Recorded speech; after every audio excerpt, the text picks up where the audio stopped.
Fala pessoal, tudo bem? Professor Pedro aqui. Estamos iniciando mais uma sessão aqui dentro do nosso canal, que é o Tópicos de Geometria, um assunto muito importante, muito abordado nos principais vestibulares do país, né? E também muito abordado aí dentro da própria física. E esse é o motivo pelo qual a gente também está colocando disponível aqui no canal do Physiquês, tá? Antes de começarmos essa aula e as próximas que virão, eu já vou pedir para você se inscrever no canal, tá? Muito importante que vocês se inscrevam no canal. Também ative o sininho da notificação para que você seja informado aí de todas as novidades que estão sendo postadas aqui. E também pedir para você deixar o like nesse vídeo, tá bom? Vamos iniciar então nossa aula aí.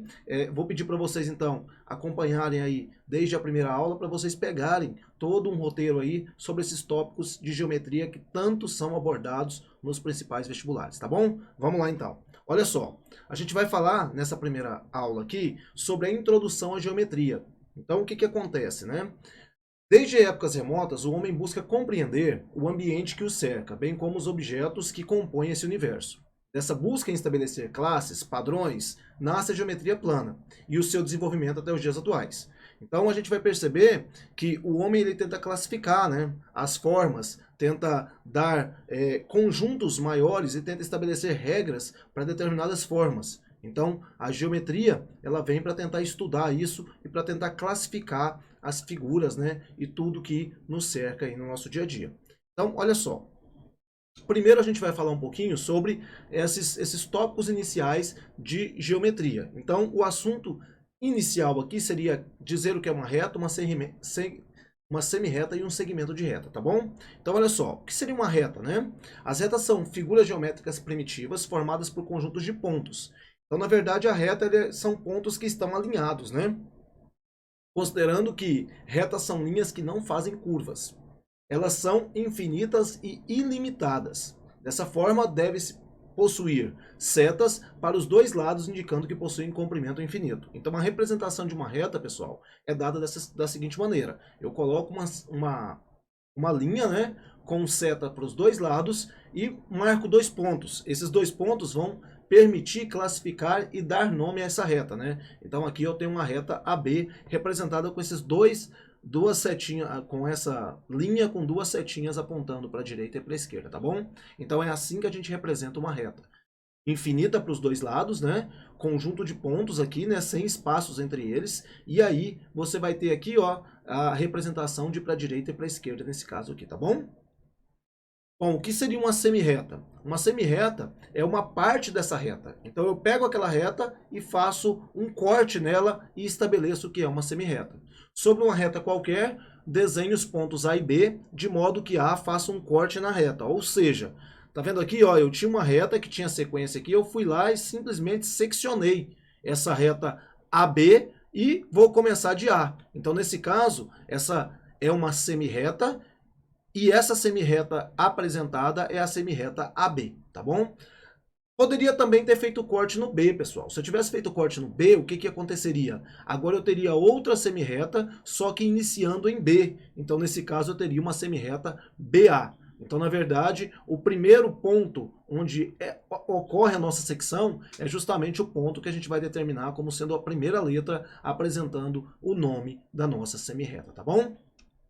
E aí eu tenho também a possibilidade de fazer um segmento de reta. O que vem a ser um segmento de reta? Já o segmento de reta possui uma parte dessa reta, ou seja, eu vou lá e faço um corte no início e no fim dela. Diferentemente da semirreta, que só possui um ponto de início, ela vai ter então um início e um fim. Então o que a gente vai dizer aqui é o seguinte, ó, um segmento de reta AB, ele é um trecho da reta, né, que foi recortado, começando em A e terminando em B. Então aí a representação dele seria um AB com um tracinho em cima. Perceba que não tem seta nem para a direita nem para a esquerda. Por quê? Porque nós estamos tratando apenas de um pedaço específico determinado dessa reta que tem começo e tem fim. Então, vamos só recapitular. A reta, ela tem direita e esquerda, né? Ou seja, você tem seta para os dois lados, ela é infinita para os dois lados. A semirreta, ela tem apenas um início, mas não tem fim. E o segmento de reta é um trecho dessa reta que foi recortado, tendo início e tendo fim. Essa é a ideia, tá bom? Então, isso define o que é reta, semirreta e segmento de reta.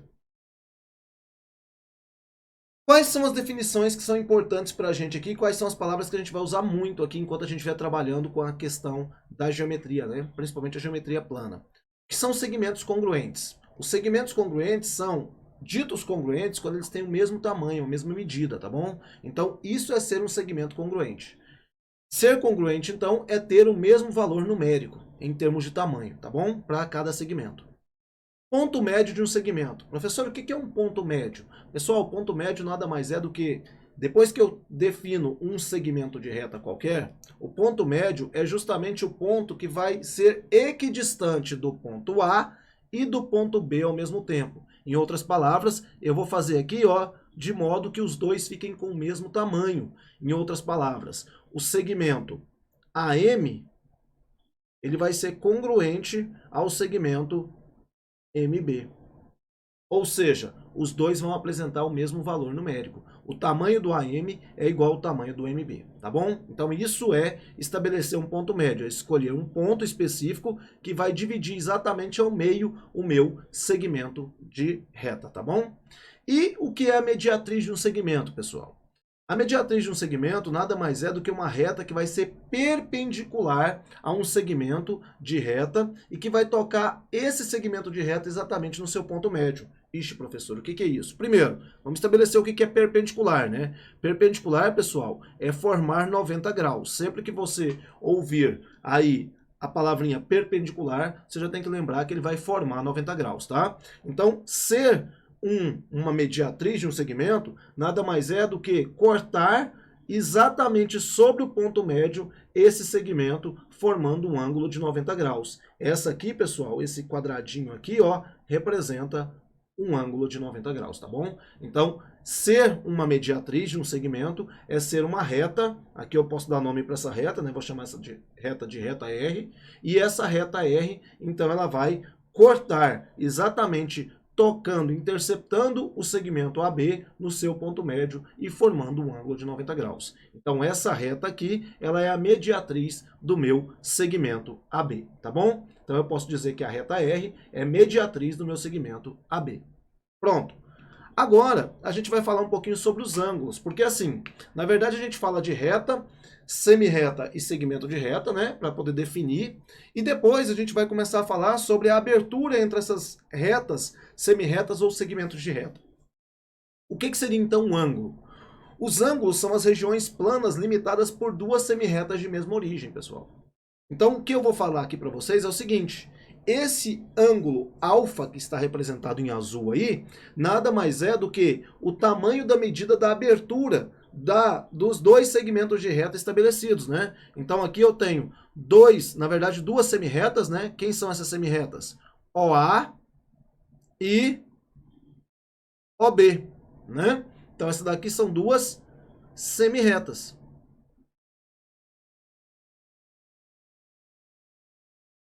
O que é mesmo semirretas? São aquelas que têm início, né? E não tem um fim, não é isso? Então, aqui no caso, ó, o que eu tenho é que o O, ele seria o meu ponto de origem para as duas semirretas. E aí fica o detalhe, né? A abertura entre eles é o que eu vou chamar de ângulo, né? Então, o meu ângulo aqui é o ângulo alfa, que está determinado nesse caso, né? Então, aqui, ó, eu vou dizer que eu tenho um lado OA e eu tenho um lado OB. E eu tenho o meu vértice O para fazer o meu ângulo AOB, ou então o meu ângulo alfa. A OB seria a determinação, sabendo que esse cara aqui, ó, o O, é o meu vértice, né? Por isso ele vai ficar exatamente lá no meio da minha escrita, porque ele é justamente o local onde se encontra o ângulo. Então essa representação AOB representa exatamente o local onde está colocado o termo central, é justamente onde está localizado o meu ângulo determinado nesse momento, tá? Que no caso é o meu ângulo alfa, tá certo? Definições importantes aí dentro de ângulos, tá, pessoal? A primeira delas é dizer o que é um ângulo congruente. Os ângulos são ditos congruentes, pessoal, quando tem a mesma medida. Então é muito igual ao que a gente estava falando a respeito dos segmentos de reta lá, né? Quando é que a gente tem dois segmentos congruentes? Quando nós temos dois segmentos que apresentam o mesmo valor numérico, o mesmo tamanho. Aqui é a mesma coisa, né? Dois ângulos são ditos congruentes quando tem a mesma medida de abertura, tá certo? O que vem a ser a bissetriz de um ângulo, pessoal? Na verdade, a bissetriz de um ângulo vai ser uma semirreta de origem também no vértice, tá? E ela vai dividir o ângulo em dois segmentos, em dois tamanhos iguais, ou seja, ela divide o ângulo em dois ângulos congruentes. Então, essa seria a representação aí, ó, para nós aqui definirmos essa reta bissetriz, né? Então, olha só, o que acontece? A minha semirreta OC,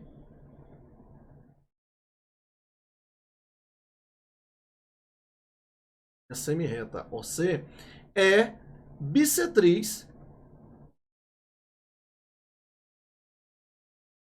do nosso ângulo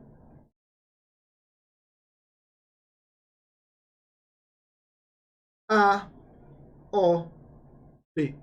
tá bom? Então, o que ela está fazendo? Ela está dividindo ao meio esse ângulo AOB. Então, ele vai formar dois ângulos com valores iguais, ou seja, ele vai formar dois ângulos que serão congruentes nesse caso, tá bom? Então, aqui eu tenho alfa e aqui também eu tenho alfa. Então, o que seria esse segmento, essa semirreta OC, né? Essa semirreta OC seria nada mais nada menos do que a bissetriz do ângulo AOB, tá? Então, toda vez que você ouvir falar em bissetriz, você vai lembrar que é uma reta, uma semirreta ou um segmento de reta que vai estar cortando o ângulo ao meio, ou seja, fazendo com que você tenha dois ângulos que sejam congruentes, tá certo? Então, isso é ser uma bissetriz de um ângulo.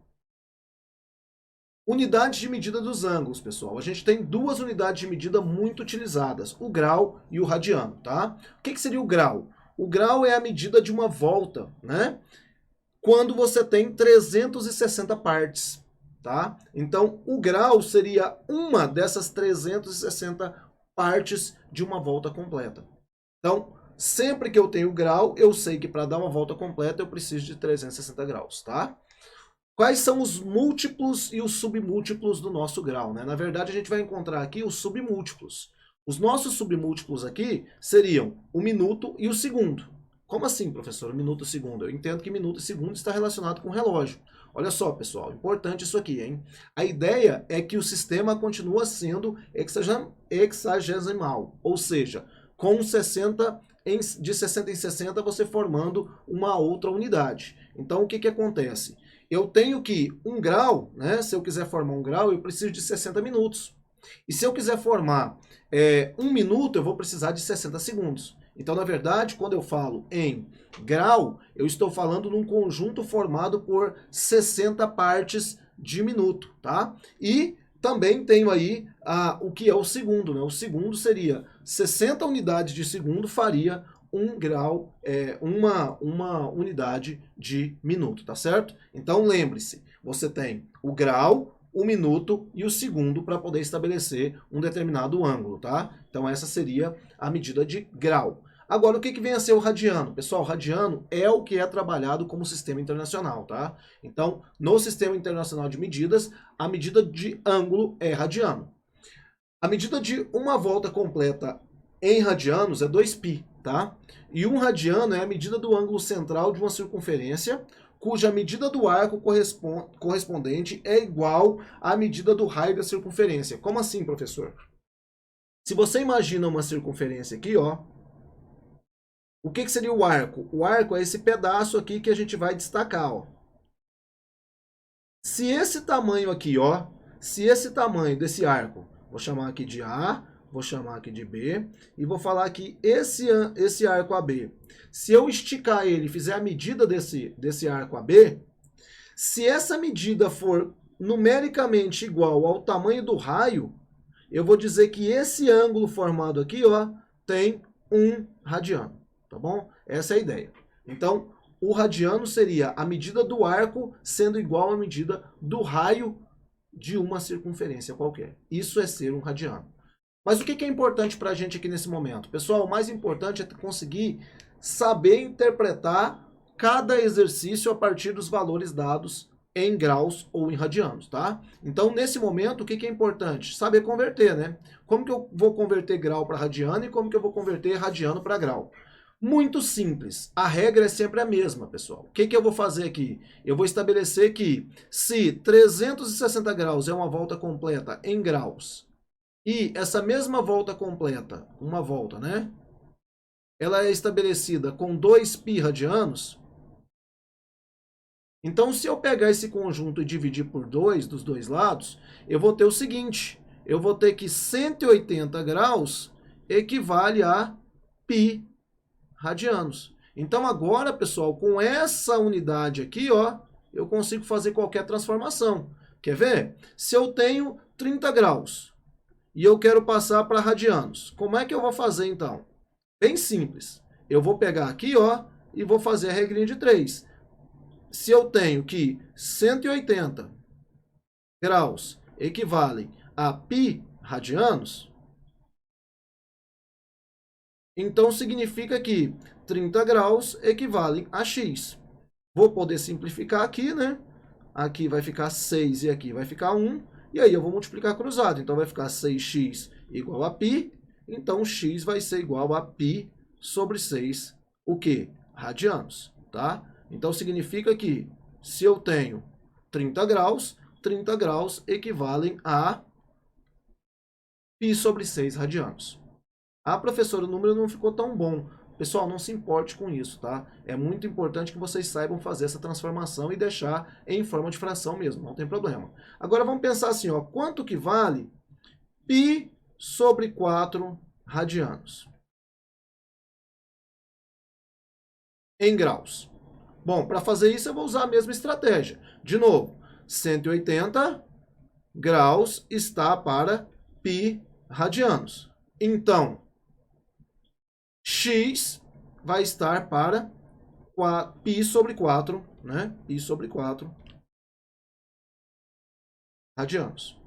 Aí pronto, né, pessoal? É só multiplicar cruzado, né? Eu vou ficar com x vezes π igual a 180 que multiplica π sobre 4. A gente vai poder simplificar o π aqui, ó, e aí eu vou ficar com 180 dividido por 4, que seria 90 dividido por 2, que seria 45 graus. Quer dizer, então, que π sobre 4 radianos equivale a 45 graus. Então, essa é a estratégia para você fazer qualquer tipo de transformação quando você está trabalhando com ângulos, tá certo? Não se preocupe, então, basta lembrar que aqui, ó, sempre 180 graus equivale a π radianos, tá bom?